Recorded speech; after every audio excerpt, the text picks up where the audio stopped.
So, this one though, for women, think about it. Vanity and envy. For a male, that's easier for us to quantify and often get rid of. We don't spend a lot of time, well, a lot of us, some dudes do have vanity issues, but a lot of us, we don't spend a lot of time on our appearance, worrying about what we wear. It's usually function over fashion. Same with our facial hair, function over fashion. Some dudes take more pride in their hair. Why do I have long hair?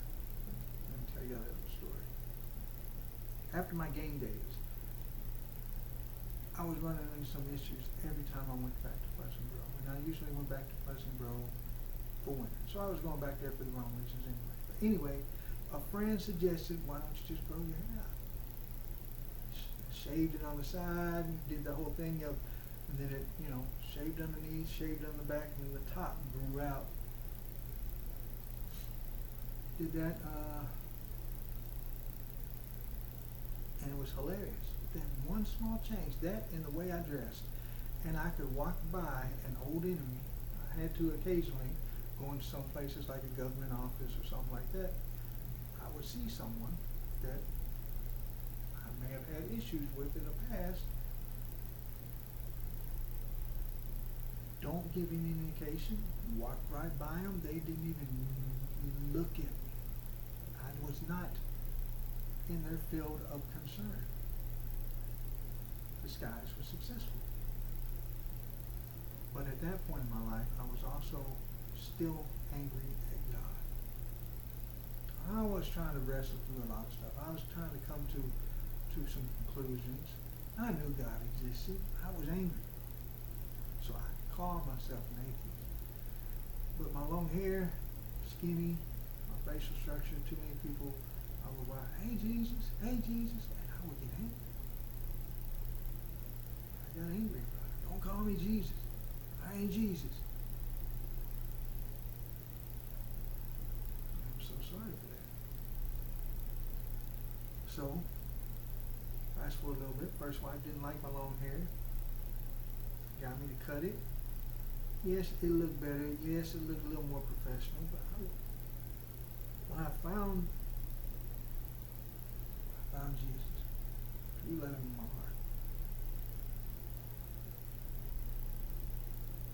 I felt real bad about all those people I snapped at. And that's surface level things. I don't think if something like that shakes your faith, and your faith was never level one in the first place. But I didn't exactly turn anybody. Didn't exactly help anybody. So that first divorce was hard. Hurt more than anything I've dealt with in my life, but I turned that pain towards God the best I could. And one of the things I did was I started to let my hair grow out of me. For me, it was part act of rebellion against the marriage that went away, because I had my hair long before that. I cut it for her. She was gone, so I let it grow again. But then also, I wanted an opportunity. So hopefully, when people say, hey, Jesus, say something different this time. Smile at them. Pose small.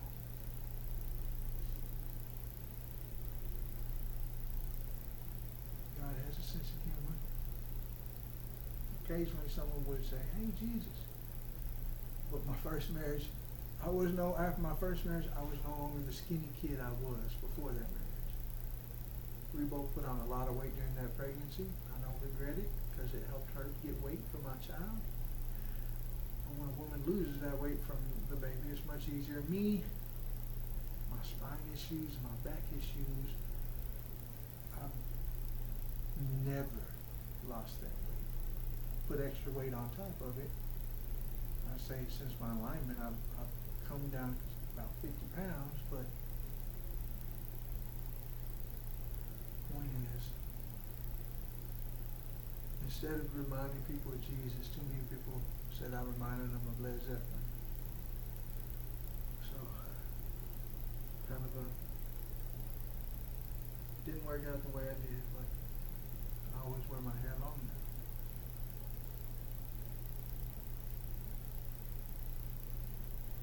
If at the distance someone thinks I look like Jesus, that works, right?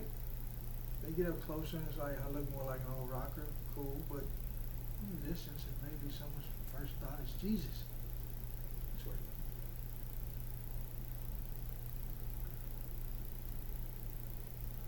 Short one.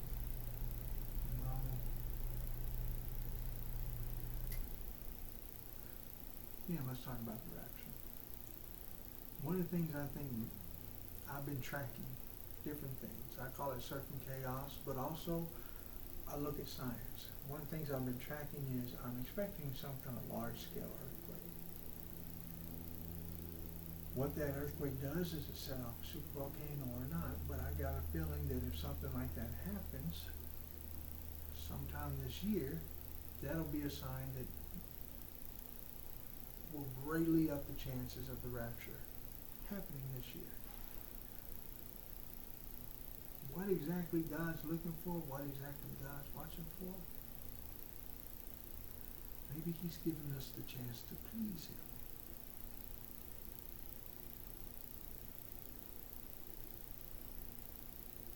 I want as many of you to awaken as possible. I want as many of y'all at the rapture to be at the point to be able to ascend and help with the net rather than just hang on to it for the ride.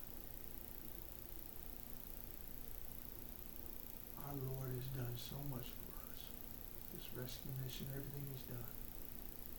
And oftentimes in your life, you very often wonder, what can I do for Him?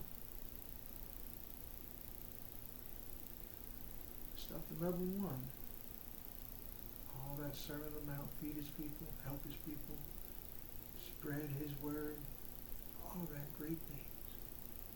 But for you, you have the potential for something greater, something that you have in your past you just don't remember. And you have the potential to greatly please your Father, to greatly help your King. The kind of service that deep down as a child you dreamed of. The question is, do you reach down and grab it? Do you reach down and grab that dream again and step back into the real world? And you stay in this illusion, this petri dish of the natural world where they told you all of that's the lie. All of that is fake. Be quiet and watch some sports. Be quiet and go to work. Money is your master.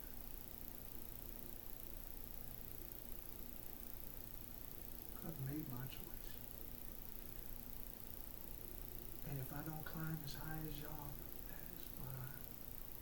I want to see, if I was to look after these, if God lets these videos out and lets me see, if I see just one person ascending from this, that'll be worth it. If you have someone in your family who's autistic and locked in or hard to get them on this, you have to turn the soul. Frequencies, bells. But one thing you can do is called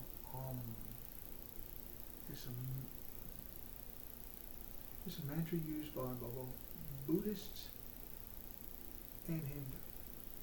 You're not trying to turn them to that religion.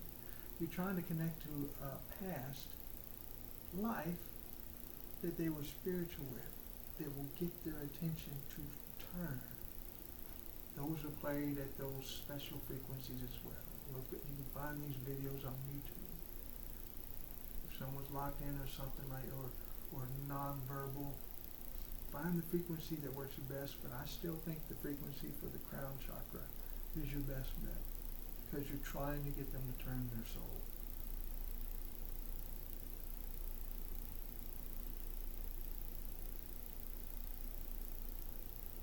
If they're telepathic, they've listened to all of your lies if you were within a few feet of them, and that may be why they're nonverbal. You have to understand how foul some adults think around their children when they don't think their children can hear them.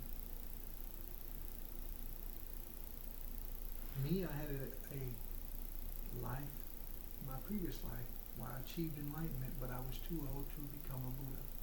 This life, so I was born with that personality still holding on.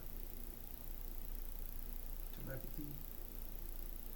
But this body's so crippled that I had to use a lot of my focus and energy to straighten things out very quickly. Because the spine has to be at a certain point at every stage of development. And I really only had mastery over my body for the first 2 or 3 months. So I had that foundation of Buddhist principles. And so along my path of trying to reestablish the Gnostic line, I got help from Buddhists, but I can't tie myself to the universe. I'm an angel. Angels, you do that, you become fallen. If you're not an angel, but you're a follower of Christ, why would you turn around and walk the Buddhist path? Buddhas are helping us restore something from this fallen world. That's all that it is to it. If you're along this path, you go into a between place. If you meet a Buddha, you will know they are a great spiritual presence and not a demon. You will just know. In that between place, you have a lot of control, but that between place is more guided by the universe and heaven than just astral projecting yourself out everywhere.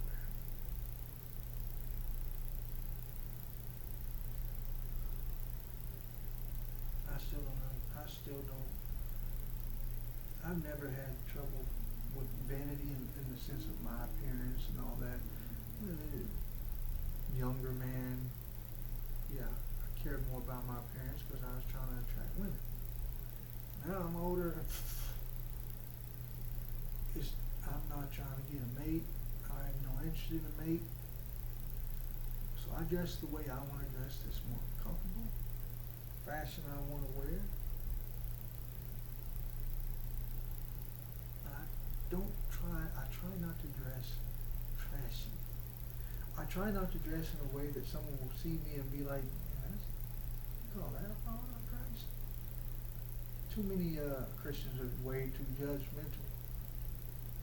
So, to me, I see a man that's homeless, dirty. I don't care about his clothes.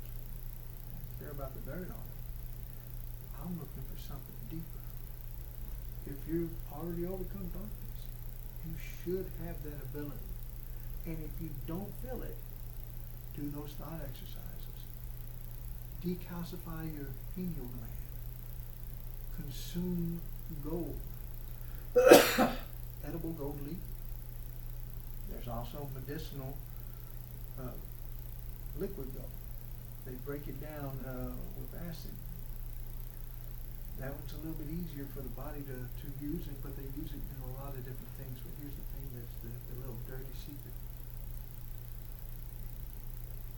Unless you go trolling through some of the dark web, sometimes you don't understand the depths of the evil that's out there. I try to avoid that stuff.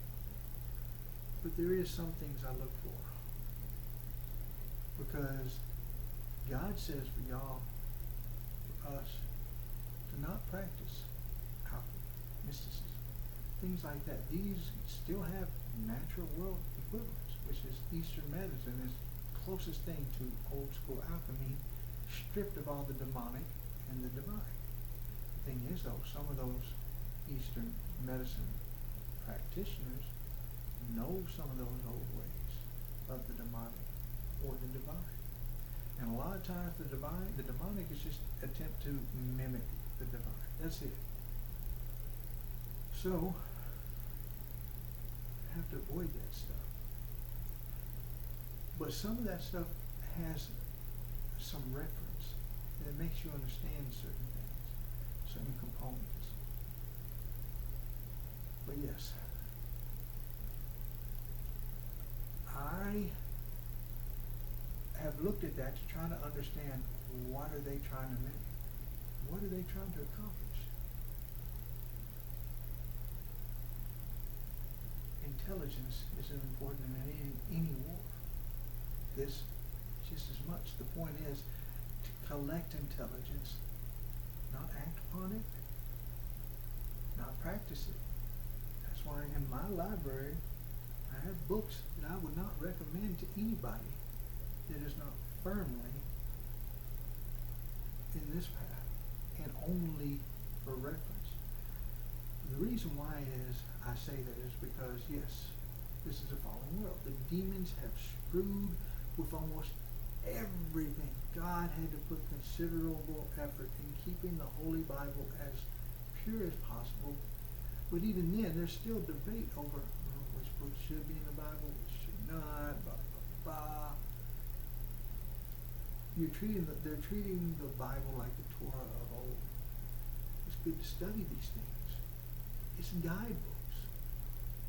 But Jesus is the way. Jesus is the way.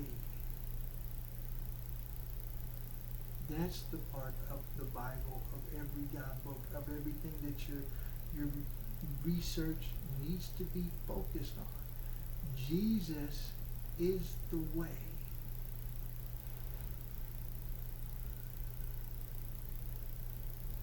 If you're focused on that, then looking at that other stuff, it's just some gathering intelligence, trying to fill in the blanks that the demons intentionally have altered. The stuff the demons have messed with. You need multiple sources. The source to get level 1, which is all you need to go with the rest of us in the rapture.